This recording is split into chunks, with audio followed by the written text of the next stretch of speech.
राम धुन में रंगा पूरा देश इन दिनों देखने को मिल रहा है और यहीं पे जयपुर के बिरला मंदिर में हम देख सकते हैं कि यज्ञ फाउंडेशन मैत्रेय संस्थान और आर्ट फेस्टा जयपुर की तरफ से 3 दिवसीय प्रोग्राम, जिसमें कि आप देख सकते हैं 30 से 35 कलाकारों ने अलग अलग पेंटिंग्स बनाकर पूरे जयपुर में माहौल को रंगीन बना दिया है, राममय बना दिया है।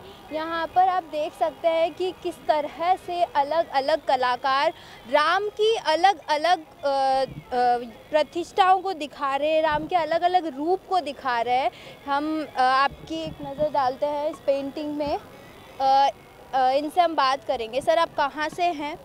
मैं उदयपुर से हूँ और मेरा नाम पुरुषोत्तम है और मैं फ्रीलांस आर्टिस्ट हूँ जी।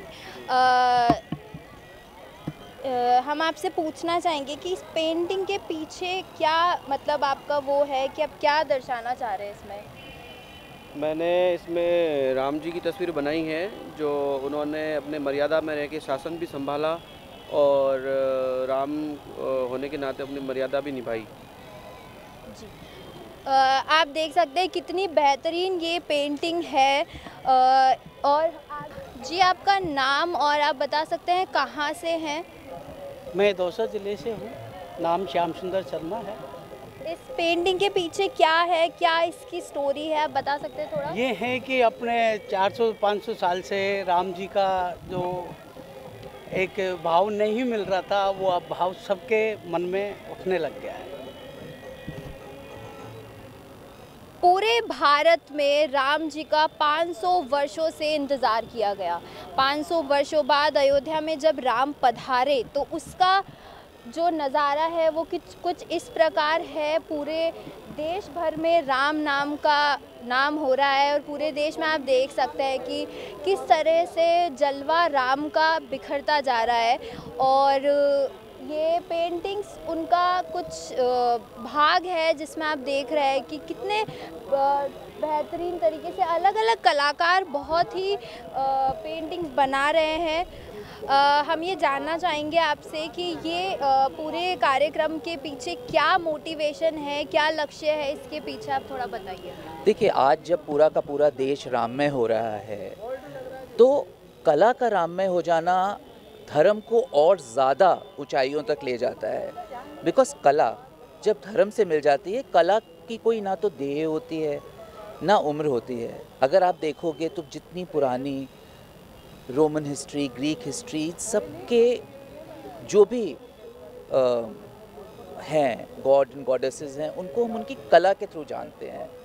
तो आज यहाँ पे धर्म कलामय हो रहा है और धर्म जब कला के साथ मिलता है तो वो एक अलग ही ऊंचाइयों को छू लेता है, क्योंकि धर्म में एक शक्ति होती है, लेकिन साथ ही साथ एक बंदिश भी होती है। पर कला की ना तो कोई बंदिश होती है और ना धर्म होता है। तो कला जब धर्म से मिल जाती है ना, तो वो धर्म को बहुत ऊंचाइयों तक ले जाती है। तो ये साफ साफ हम देख सकते हैं कि धर्म के साथ कलाकारों का भी यहाँ पे उत्साह बढ़ाया जा रहा है। या मैं तो ये कहूँगा कि कलाकारों के आने से धर्म का उत्साह बढ़ रहा है। आप समझ रहे हैं, बिकॉज कला, आप यहाँ पे अलग अलग कलाकारों को देखेंगे तो अलग अलग कलाकारों ने अपने हिसाब से धर्म को अपने कैनवस पे उकेरा है। सबके मनोभाव धर्म को लेके, श्री राम को लेके, रामायण को या जो भी कहें आप, उसको लेके अलग अलग है और वो सारे उनके दिल से, हृदय से निकलते हुए प्रतीत होते हैं। तो धर्म वही है जो आपके हृदय से निकले। सर जी बताइए, आपका नाम और आप कहाँ से हैं? मैं संदीप रावल, मैं मुंबई से हूँ और as an self taught artist मैं 26 सालों से काम कर रहा हूँ इसी फील्ड में। और आज ये जो आयोजन हुआ है जनमानस राम के नाम से, सबसे पहले तो मैं सभी कलाकारों को बधाई देता हूँ और ऑर्गेनाइज़र को बधाई देता हूँ। और ये आज जो प्रोग्राम हुआ है, आप देख रहे हैं कि विविध कला के आयाम आपको देखने मिल रहे हैं। दूर दूर से कलाकार आए हैं, अन्य राज्यों से, कई सिटीज़ से भी कलाकार आए हैं और अपने कला का योगदान दे रहे हैं, एक मैसेज दे रहे हैं। जो राम मंदिर का जो अभी जो प्राण प्रतिष्ठा हुई है, ये हम सबके लिए बहुत गर्व की बात है। और सबसे बड़ी बात यह है कि आने वाली पीढ़ी को कम से कम ये कह सकेंगे हम कि हमने मंदिर का प्राण प्रतिष्ठान देखा था। तो ये हमारे लिए सबसे बड़ी बात है कि हमारे जीते जी कम से कम हम लोगों ने वो चीज़ें देखा है जो कई लोग नहीं देख पाए, कई हज़ारों लोग, करोड़ों लोग जो नहीं देख पाए, वो हमें देखने का अवसर मिला है। तो आज उसी को हम लोगों को चित्रित करने का मौका मिला है और हम वही कर रहे हैं आज। आपकी इस पेंटिंग के पीछे क्या स्टोरी है और क्या ये दर्शा रही है, एक बार हम हमारे दर्शकों को। जैसे कि हनुमान जी को अमर बलिदानी कहा जाता है और कहते हैं कि हनुमान जी आज भी जीवित है। और जैसे वो संजीवनी बूटी लेके आए थे श्री राम जी और लक्ष्मण जी को जो बचाने के लिए जो लेके आए थे संजीवनी बूटी, तो उस वक्त उन्होंने संजीवनी पहाड़ को अपने हाथ में उठाया था। और मैंने इसमें दर्शाया है कि आज जो राम मंदिर की जो प्राण प्रतिष्ठा हुई है हमारे यहाँ पर, मुझे लगता है कि कहीं ना कहीं वो हनुमान जी का आशीर्वाद भी है। और मुझे लगता है कि हनुमान जी ने स्वयं राम मंदिर को जैसे वो उठा के खुद लेके आ रहे हैं, वो मैंने इसमें दर्शाया है इसमें। धन्यवाद। Thank you. तो हम आपसे ये पूछना चाहेंगे कि इस कार्यक्रम के पीछे क्या क्या तैयारियां लगी और क्या क्या करना पड़ा कि एक राम धुन को आप पेंटिंग्स के थ्रू पूरे जयपुर में फैला रही है। उत्साह तो तभी मिल गया था जब श्री राम मंदिर में अयोध्या में प्राण प्रतिष्ठा की घोषणा हुई थी कि 22 जनवरी को घोषणा कर दी है कि 22 जनवरी को वहाँ स्थापना होगी। पर उसके बाद हुआ ये कि हमें समय नहीं मिल पा रहा था और ना बहुत सारी व्यवस्थाओं में समय बहुत ज़्यादा लग गया। जैसे कि दिन आगे खिसकते गए, बिरला मंदिर की अनुमति मिलना बहुत मुश्किल था क्योंकि यहाँ इस तरीके के कार्यक्रमों को इजाज़त नहीं मिलती। तो उनसे पूरी ताकत लगानी पड़ी उनसे परमिशन लेने की, उन्हें ये समझाने की कि यहाँ पे श्री राम की तस्वीरें बन रही हैं।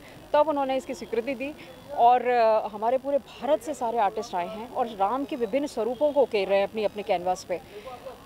पूरा देश इस समय राममय हो चुका है। आप देख रहे हैं कि 2 दिवाली मिल गई हैं हमें।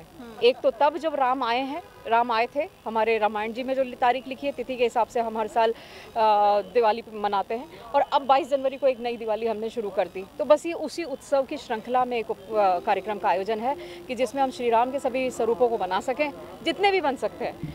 और शायद आप सभी कलाकारों से अगर मिली होंगी तो सब अपने क्षेत्र के नामी गिरामी नाम हैं। तो आप ये बता सकते हैं कितने यहाँ पे कलाकार मौजूद होंगे इस वक्त? 25 तो वो हैं जिन्हें हमने इनवाइट किया था। कुछ जयपुर के भी लोग जुड़ गए और आसपास के जो लोग थे जिनको इस विषय पर बहुत ही गंभीरता से थी, तो कुल मिला के 30 के आसपास अभी इस समय कलाकार हैं जो हम यहाँ पे पेंटिंग्स बना रहे हैं। धन्यवाद। तो आप देख लीजिए कि किस तरह से पूरे जयपुर में बिरला मंदिर में अलग अलग भारतवर्ष से और जयपुर के भी कई कलाकार यहाँ पे मौजूद हैं और सब अपने अपने राम के अलग अलग अवतार को, अलग अलग रूप को बता रहा है। कोई मंदिर को दिखा रहा है, कोई राम के पावन रूप को दिखा रहा है। तो इस तरह से हर पेंटर्स ने अपनी कैनवास पे एक अलग प्रदर्शन किया है, एक अलग रूप राम का दिखाया है। कैमरा पर्सन करण शर्मा के साथ संवाददाता देविका। अब आपको मिल सकती है लाइव चैनल में काम करते हुए पत्रकारिता की डिग्री। यूजीसी अप्रूव्ड यूनिवर्सिटी से मिलने वाली इस डिग्री के साथ आपको मिलेगा लाइव चैनल पर रिपोर्टिंग, एंकरिंग और प्रोडक्शन में काम करने का मौका। काम करने के साथ सीखना और 70% प्रैक्टिकल और 30% थ्योरी के पैटर्न से सिखाते हुए आपको एक पूरा कोर्स करवाया जाएगा। यही नहीं, यहाँ आपको इंडस्ट्री के हिसाब से ट्रेन करने के लिए आज तक ज़ी न्यूज़ और कई चैनलों में काम करने वाले लोग लेक्चर्स देंगे। साथ ही परमानेंट फैकल्टीज भी इन चैनल्स और अखबारों में लंबा एक्सपीरियंस ले चुके लोग भी होंगे। इसके साथ ही टीवी, न्यूज़पेपर जैसे ट्रेडिशनल मीडिया की लाइव प्रैक्टिकल ट्रेनिंग के अलावा आपको यहाँ पर डिजिटल मीडिया और डिजिटल मार्केटिंग भी इंडस्ट्री नीड्स के हिसाब से सिखाई जाएगी। तो केवल रटना लिखना नहीं, बल्कि इंडस्ट्री जैसा टैलेंट चाहती है, उसकी प्रैक्टिकल एजुकेशन के साथ कीजिए मास कम्युनिकेशन और जर्नलिस्ट या मल्टीमीडिया एंड एनिमेशन की B.Voc डिग्री। और प्लेसमेंट असिस्टेंट से लेकर ट्रेडिशनल और डिजिटल मीडिया की सारी इंडस्ट्री ट्रेनिंग विद इंटर्नशिप आपको मिलेगी मिशिगा इंस्टीट्यूट ऑफ मीडिया स्टडीज में।